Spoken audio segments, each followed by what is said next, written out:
सकलाय जगत्पिताय नागाननाय श्रुतियज्ञविभूषिताय गौरीसुताय गणनाथ नमो नमस्ते। श्री गम गणपते नमो नमः। श्री हनुमान जी महाराज की जय। श्री रामचंद्र भगवान की जय। श्री गायत्री मात की जय। ओम श्री सोमनाथ महादेव की जय। श्री भागवत भगवान जी महाराज की जय। ओम भारत माता की जय। वंदे वेद मातरम। श्री कृष्ण कन्हैया लाल की जय। बालकृष्ण लाल की जय। डोंगरे जी महाराज की जय। श्री सुखदेव जी महाराज की जय।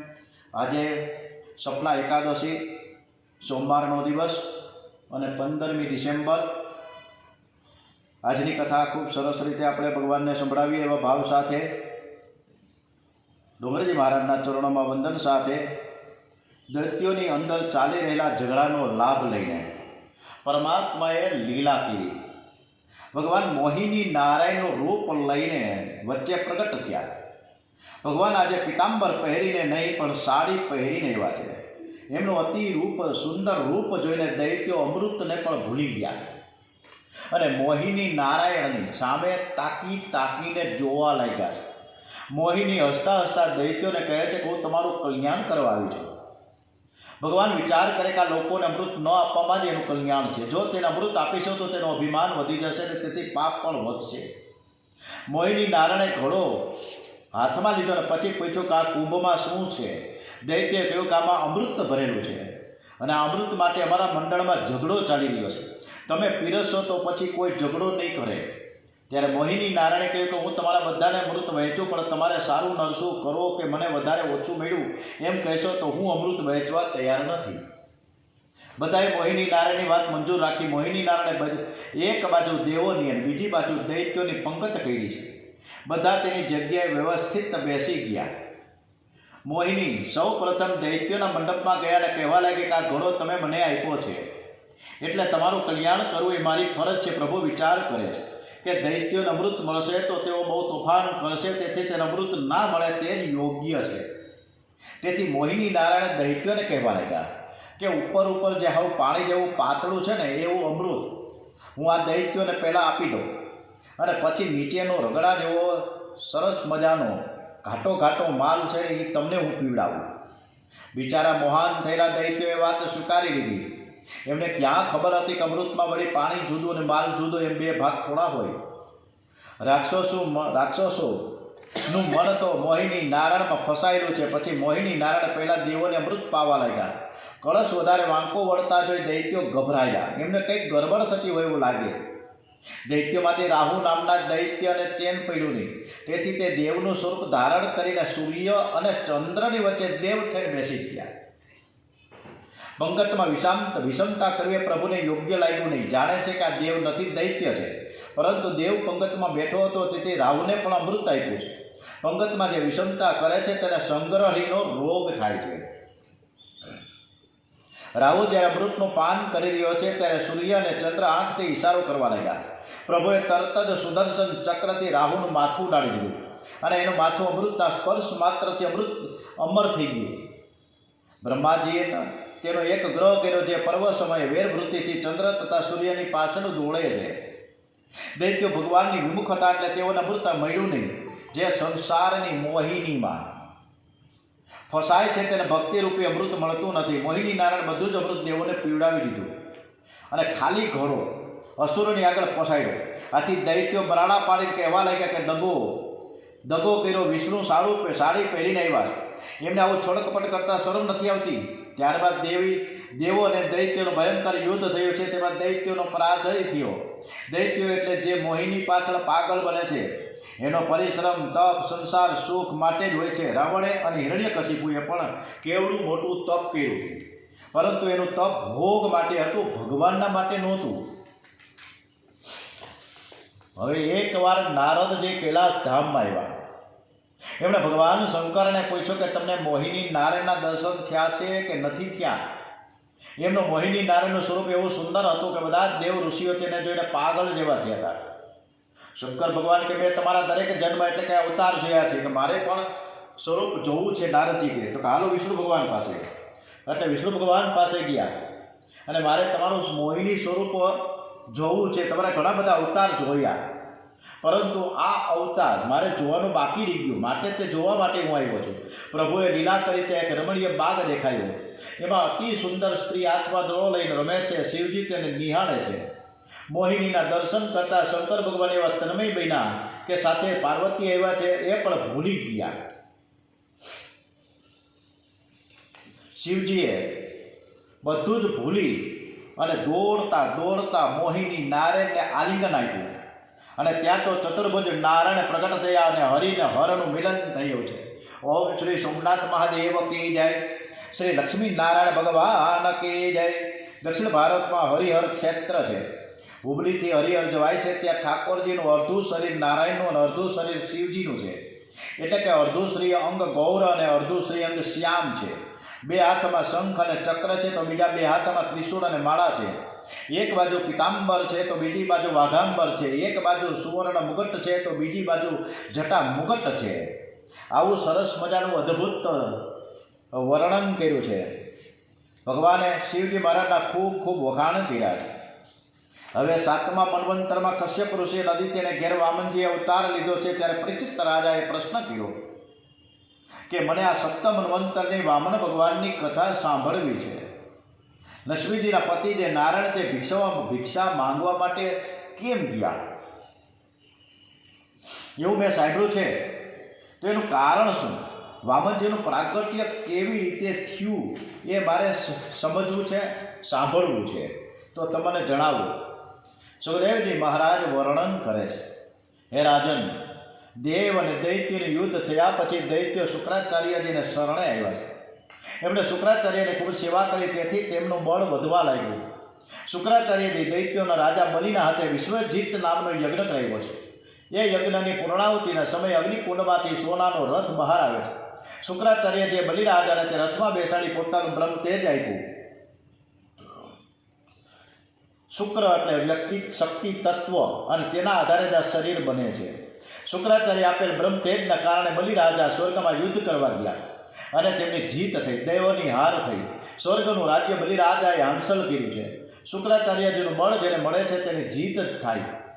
બલિરાજાને ઇન્દ્રાસનમાં બેસાડી શુક્રાચાર્યજીએ રાજ્યાભિષેક કર્યો. શુક્રાચાર્યએ વિચાર કરે, જો બલિરાજા અશ્વમેઘ યજ્ઞ કરશે તો કાયમના ઇન્દ્ર બનશે, એટલે કાયમને માટે સ્વર્ગનું રાજ્ય એના આજીવન રહેશે. તેઓ બલિરાજાને નર્મદાના કિનારે લઈ આવ્યા છે.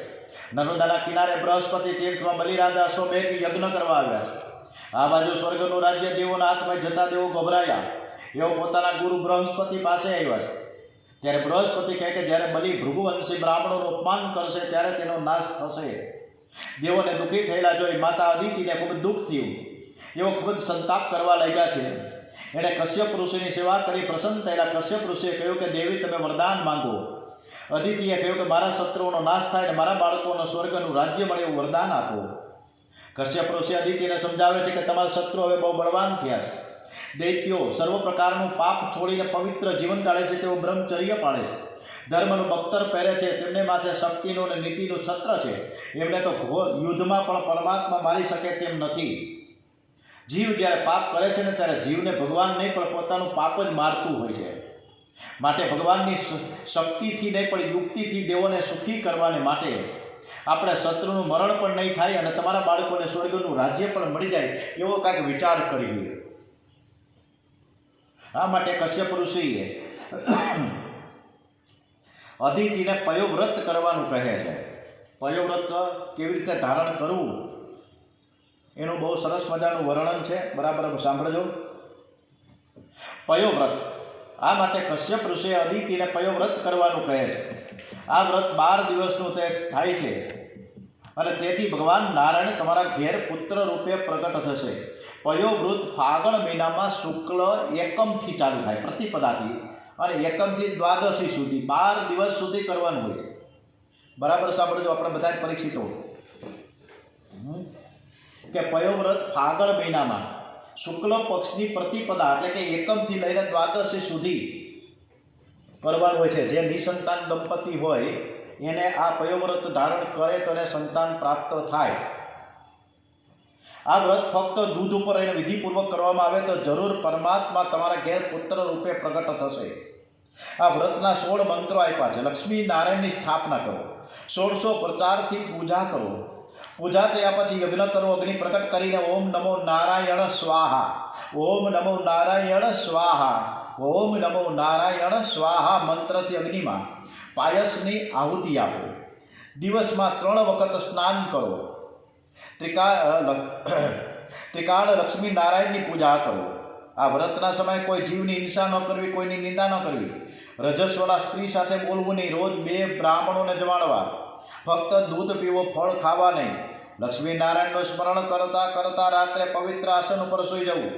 12 દિવસ પયોવ્રત અને ત્રયોદશીના દિવસે ઉદ્યાપનનો છે. ઉદ્યાપનમાં યથાશક્તિ ગાયોનું દાન કરો. ફાગણ મહિનો આવ્યો. અદિતિએ કશ્યપને કહ્યું કે આ વ્રત આપણે બંને સાથે કરીશું. પતિ પત્ની એક જ વિચારથી સેવા સ્મરણ કરે તો ભગવાન જલ્દીથી કૃપા કરે છે. પતિ પત્નીનું લક્ષ્ય એક હોવું જોઈએ. કશ્યપ અદિતિનો ગૃહસ્થાશ્રમ શ્રેષ્ઠ છે. સર્વ આશ્રમોમાં ગૃહસ્થાશ્રમને શ્રેષ્ઠ ગણેલો છે. ગૃહસ્થાશ્રમ સત્સંગથી જ સફળ થાય છે. પરમાત્મા શ્રી કૃષ્ણ અતિશય કૃપા કરે છે ને ત્યારે જ ઘરમાં સત્સંગ થાય છે. એમને સત્સંગ થતો નથી, કૃપા હોય તો થાય.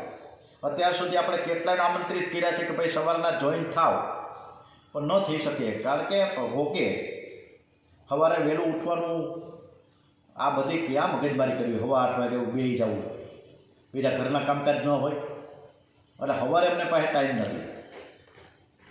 કશ્યપ અને અદિતિનો ગૃહસ્થાશ્રમ દિવ્ય છે. બંને પવિત્ર જીવન ગાળીને તપશ્ચર્યા કરતા હોવાથી પરમાત્માને થયું કે આજે હું તેમના ઘેર જન્મ લઉં. આજે પણ જે સ્ત્રી અદિતિ બને અને પુરુષ કશ્યપ બને તો તેના ઘેર ભગવાનના પુત્ર રૂપે જન્મ લેવા આજે પણ તૈયાર છે. થોડો વિચાર કરો, ભગવાનનો અવતાર થાય એટલે શું? જ્યાં ભગવાન નથી ત્યાં આવીને ભગવાન ઊભા રહે છે. શું જગતમાં કોઈ એવી જગ્યા છે કે જ્યાં ભગવાન બિરાજતા ન હોય? ભગવાન તો સર્વવ્યાપક છે, તે સર્વમાં મળેલા છે, પરંતુ તે માયાના આવરણમાં ઢંકાયેલા છે. એટલે આપણને એ દેખાતા નથી, અનુભવ થતો નથી આપણને.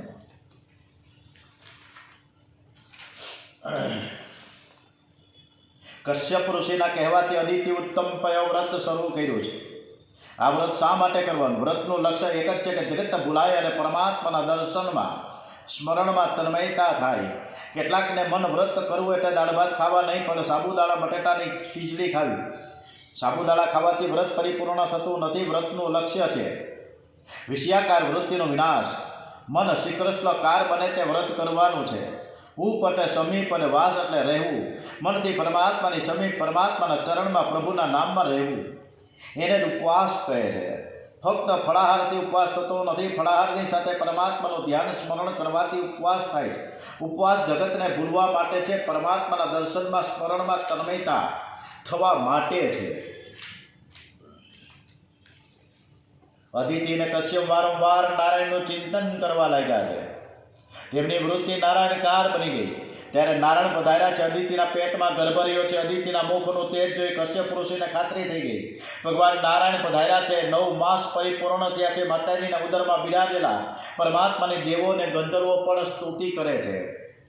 ઓમ શાંતાકારમ ભુજગશયનમ પદ્મનાભમ સુરેશમ વિશ્વાધારમ ગગનસદસમ મેઘવર્ણમ શુભાગમ લક્ષ્મીકાંતમ કમલનયનમ યોગિમેધ્યાનગમ્યમ વંદે વિષ્ણુ ભવભયહરમ સર્વલોકૈકનાથમ. ઓમ શ્રી વિષ્ણવે નમો નમઃ. પરમ પવિત્ર સમય આવ્યો છે. 10 દિશાઓ પ્રસન્ન થઈ છે. આકાશમાંથી દેવો અને ગંધર્વો દુદુંબી વગાડે છે, અપસરાઓ નાચે છે. આજે અગ્નિહોત્રી બ્રાહ્મણોના ઘરમાં અગ્નિકુંડમાં બિરાજેલા અગ્નિદેવ બહાર આવ્યા છે. બ્રાહ્મણોને બહુ આનંદ થાય છે. અમારા ઘરમાં ભગવાન પધારવાના છે. પરમ પવિત્ર ભાદરવા સુદ 12 મધ્યાહન કાળે માતા અદિતિ ષણમુખ વામન ભગવાન પ્રગટ થયા છે. ચારે બાજુ પ્રકાશ ફેલાયો. દેવોએ પુષ્પ વૃષ્ટિ કરી છે. કશ્યપ ઋષિએ જ્યાં ઘરમાં પ્રવેશ કર્યો ત્યાં ચારે બાજુ પ્રકાશ પડ્યો અને પ્રકાશમાં શંખ ચક્ર ગદા પદ્મધારી ચતુર્ભુજ નારાયણના દર્શન કરતા કરતા અતિશય આનંદ થયો. બોલીએ શ્રી વામનજી મહારાજ કી જય. ઓમ શ્રી લક્ષ્મી નારાયણ ભગવાન કી જય. ઓમ શ્રી વિષ્ણુ ભગવાન કી જય. ભગવાનના સ્વરૂપમાં દર્શન કરી કશ્યપ ઋષિ કહે છે કે મારા ભગવાનના સદા સર્વદા જે જયકાર થાય. માતા પિતાને સ્વરૂપનું ભાન કરાવ્યું અને પછી તે ચતુર્ભુજ સ્વરૂપ અંતર ધ્યાન કરીને 2 હાથવાળા બટુક મહારાજ બ્રહ્મચારી સ્વરૂપે પ્રગટ થયા છે. બોલીએ શ્રી બટુક નારાયણ ભગવાન કી જય. સુંદર લંગોટી પહેરી છે. આ ભગવાનનો વામન અવતાર થયો છે. કશ્યપ ઋષિએ વામનજીને જનોઈ આપવાનો નિશ્ચય કર્યો છે.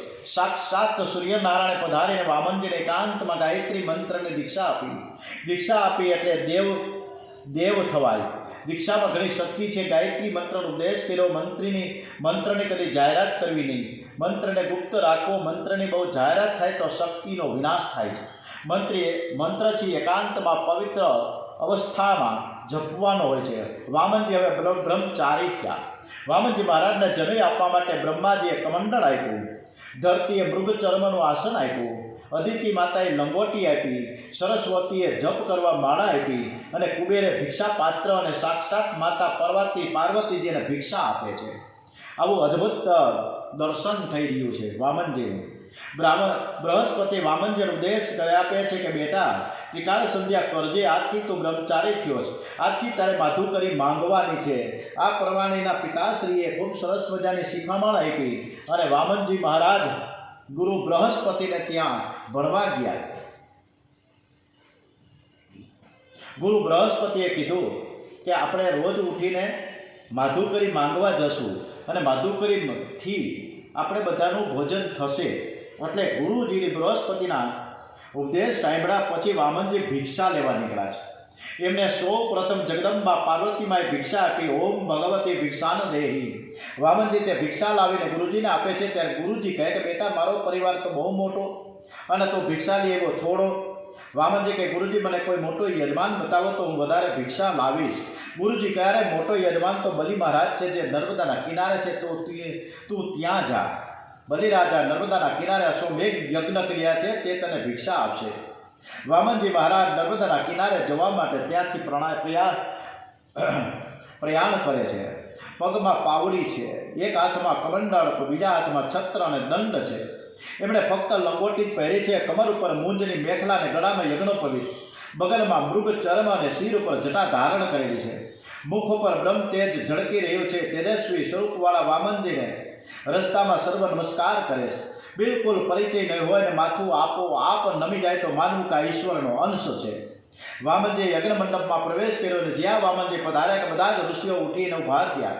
એવો તેમના તેજસ્વી રૂપને નિહાળવા લાગ્યા છે.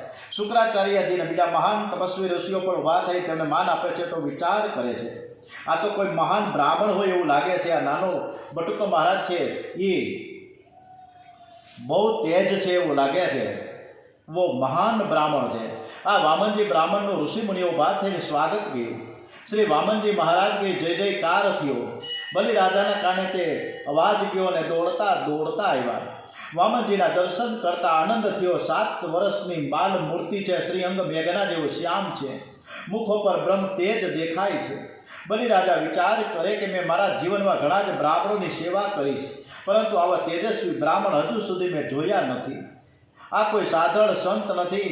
स्वागतम स्वागतम पधारो पधारो स्वागतम ते नमस्तभ्यम ब्रह्मस्ते ब्रह्मनिकम करवा मते ब्रह्मशिष्णाम तपस्साध्वान्यये तवया कर्म कर्य वपुरधरम. बलिराजे ऊभा थईने वामनजी महाराजનું સ્વાગત કર્યું. પછી બેસવા માટે સુંદર આસન આપ્યું છે. બલિરાજાએ રાણી વિદ્યાવલીને આજ્ઞા કરી કે બ્રહ્મચારી મહારાજની પૂજા કરવી. તમે જલ્દીથી તૈયારી કરો. બલિરાજાની આજ્ઞા થતાં જ રાણી વિદ્યાવલીએ ચંદન શ્રીફળ ફૂલની માળા પંચામૃત સર્વ પૂજાની સામગ્રી તૈયાર કરી. સોનાની જાળીમાં પવિત્ર નર્મદાનું જળ લઈ આવ્યા છે. રાણીની સાથે બીજી અનેક દાસીઓ તથા પુત્રી રત્નમાલા પણ એ બ્રહ્મચારીને જોવા માટે આવી છે. સ્ત્રીઓને વામનજીના દર્શન કરતા આનંદ થયો છે. જ્યારે બલિરાજાની પુત્રી રત્નમાલાના મનમાં એ ભાવ જાગ્યો કે આ છોકરો કેટલો સુંદર છે. એનું સ્વરૂપ નાનું હોવાથી તે વિચાર કરે કે આ છોકરાને જે માં ધવડાવતી હશે તેને કેવું સુખ મળતું હશે. રત્નમાલાને પહેલાં વાત્સલ્ય ભાવ જાગવાથી તેમને પણ તે છોકરાને ધવડાવવાની ઈચ્છા થઈ. પરંતુ જ્યારે તેણે વામનજીનું પરાક્રમ જોયું એટલે મારવાનો ઈરાદો થયો. આમ રત્નમાલામાંથી બે ભાવ જાગ્યા, એક પ્રેમ ભાવ અને બીજો વેર ભાવ. અને તેથી રત્નમાલા બીજા જન્મમાં પૂતના રાક્ષસી બની. બાળકના રૂપમાં તે આસક્તિ રહેવાથી તે પૂતના બની છે. આજે આપના ચરણોનું તીર્થ મને મળ્યું, તેથી મારા બધા જ પાપો બળી ગયા છે. હું પવિત્ર થયો. મને ઈચ્છા છે કે હું મારું સર્વસ્વ તમને આપી દઉં. બલિરાજા વામનજી મહારાજને પ્રાર્થના કરે છે. જ્યાં પ્રેમ જાગે છે ત્યાં લેવાની નહીં પણ સમર્પણની ભાવના જાગે છે. વામનજી મનમાં વિચાર કરે કે બલિરાજા, હું તમારું બધું લેવા માટે તો વામન થઈને તો આવ્યો છું. શાંતિ રાખો અને બધી ખબર પડી જાય. બલિરાજા કહે, મહારાજ તમારે જે કંઈ ઈચ્છા હોય તે કહો. ગાયોનું, સુવર્ણનું, ભૂમિનું, લક્ષ્મીનું બધાનું દાન કરું. આપને લગ્ન કરવાની ઈચ્છા હોય તો કન્યાદાન પણ કરવા હું તૈયાર છું. આવો જમાઈ મને ક્યાં મળવાનો હતો? આપ જરાય સંકોચ રાખશો નહીં. જે માગો તે આપીશ. કોઈના ઘેર માંગવા જાઓ તો માંગતા પહેલાં તેના વખાણ કરો અને પછી માંગો. તેના મા બાપના વખાણ કરો. ખાંડ કરતાં પણ વખાણમાં વધુ મીઠાશ હોય છે. વખાણ કરવાથી યાચકનું કામ છે ને બહુ જ સરળ બની જાય છે. આજકાલ તો ઘરવાળીના વખાણ કરશો તો તમારું કામ જલ્દીથી પતી જશે. વામનજી મહારાજને પણ થયું, હું અહીં લેવા આવ્યો છું, તેથી બલિરાજાએ ના તથા તેમના પૂર્વજોના થોડા વખાણ કરો. વામનજીએ બલિરાજાના વડવાઓના ખૂબ જ વખાણ કરવા લાગ્યા છે. કહે છે કે રાજન ધન્ય છે તમને કે તમારો જન્મ પ્રહલાદજીના વંશમાં થયો છે. શું પ્રહલાદ વિષ્ણુ ભગવાનના ભક્તો, પરમ ભક્તો, આવા ભગવત ભક્તો તમારા દાદા, એમના જેવા ભક્તો તો આજ સુધી કોઈ થયા જ નથી, થશે પણ નહીં. પ્રહલાદજીની પ્રભુ પ્રત્યે એવો દ્રઢ પ્રેમ હતો કે ભગવાનને થાંભલામાંથી પ્રગટ થવું પડ્યું. તમારા પિતા વિરોચન મહારાજ પણ અહીં અતિ ઉદાર હતા. તમે તેવું સાંભળ્યું છે કે વિરોચન રાજાએ એક બ્રાહ્મણને પોતાના આયુષ્યનું દાન કર્યું હતું. તમારા પરદાદા હિરણ્યકશિપુ તો મહાન વીર હતા. એમણે બ્રહ્માદિક દેવોના પણ પરાભવ કરેલો. મને તેવું લાગે છે કે પરદાદા હિરણ્યકશિપુની શક્તિ, દાદા પ્રહલાદની ભક્તિ અને પિતા વિરોચનની ઉદારતા, બધા જ સદગુણો તમારામાં ઉતરી આવ્યા છે. તમે તો અતિ ઉદાર છો, મહાન ભગવત ભક્ત છો. બલિરાજા કહે છે કે વામનજી, તમે મારા દાદા પરદાદાને જોયેલા ખરા? ત્યારે વામનજી કહે, ના, હું તો નાનો છું. મેં તમારા દાદા પરદાદાને ક્યાંથી જોયા હોય? આ તો મારા વડીલો પાસેથી મેં સાંભળ્યું. તે ઉપરથી હું કહું છું. બલિરાજા વામનજી કહે, માંગો, આપ જે માંગો તે આપીશ. અને આ સાંભળી વામનજી મહારાજ બોલ્યા કે રાજન, હું સંતોષી બ્રાહ્મણ છું, કંઈ વધારે તો લેવા નડ્યો નથી. હું મારા પગથી માપીને 3 પગલા પૃથ્વીનું દાન લેવા માટે આવ્યો છું. આ સાંભળી બલિરાજાને ખૂબ આશ્ચર્ય થયું. મનમાં વિચાર કરે કે આ બ્રાહ્મણ હજુ નાના છે, તેમની બુદ્ધિ હજી કાચી છે. એવો ભણ્યા પણ ગણ્યા હોય એવું લાગતું નથી. એમને હજુ માંગતા આવડતું નથી. તેથી રાજા કહે, હું તમને 3 પગલા ભૂમિ નહીં પણ 3 ગામ દાનમાં આપું છું. આ જગતમાં મારી પ્રસિદ્ધિ છે કે જે બ્રાહ્મણની હું પૂજા કરું, જેને હું દાન આપું, તે બીજા કોઈના ઘરે દાન લેવા માટે એને જવાનું રહેતું જ નથી. તમે જો મારા ઘેર દાન લીધા પછી બીજાના ઘરે દાન લેવા જાઓ તો મારું અપમાન ગણાશે. આપના દર્શન કરીને જ હું સમજી ગયો હતો કે આપ લોભી નથી, સંતોષી છો. પરંતુ આટલું ઓછું દાન કરતાં મને પણ સંકોચ થાય છે. માટે આપ કંઈક માંગો કે મને આપતા આનંદ આવે. વામનજી કહે, ધન્ય છે રાજન તમે આવું બોલો છો તેમાં આશ્ચર્ય નથી. તમે તો અતિ ઉદાર છો. પરંતુ મારે તો દાન લેતા વિચાર તો કરવો જોઈએ ને, એમને થોડું મંગી હવે બધું. ભાગવતમાં ઉલ્લેખ કર્યો છે કે તમારી આવકનો 5મો ભાગ તમે દાન કરો. પરંતુ પરિસ્થિતિ બદલાતા મનુ મહારાજે આવકનો 10મો ભાગ દાન આપવાનું કહ્યું છે. ભિખારી ભીખ માંગવા આવે છે તેને એ જ ઉપદેશ કરે છે કે મેં ગયા જન્મમાં કોઈની ભીખ માંગી નથી, એટલે મારી દશા આવી થઈ છે. ભિક્ષુકા નૈવ ભિક્ષંતી બોધિયંતી ગૃહગ્રહે. ઘરમાં આવેલું સઘળું ધન શુદ્ધ હોતું નથી, તેથી દાન કરવું જોઈએ. દાનથી ધનની શોધી થાય છે. હવે વામનજી મહારાજ શું માગશે, બલિરાજા શું આપશે, આ બધી જ કથા આપણે સરસ મજાની આવતીકાલે કરીશું. ઓમ શ્રી કૃષ્ણ કનૈયા લાલ કી જય, શ્રી બાલકૃષ્ણ લાલ કી જય, ગણપતિ મહારાજ કી જય, હનુમાનજી મહારાજ કી જય, શ્રી કૃષ્ણ કનૈયા લાલ કી જય. ઓમ શ્રી ડોંગરેજી મહારાજ કી જય. ઓમ શ્રી ભાગવત ભગવાનજી મહારાજ કી જય. ભારત માતા કી જય. ઓમ નમો ભગવતે વાસુદેવાય. ઓમ નમો ભગવતે વાસુદેવાય. શ્રી કૃષ્ણ કડિયા લાલ કી જય. ઓમ નમઃ પાર્વતી પતે. હર હર હર હર હર મહાદેવ હર.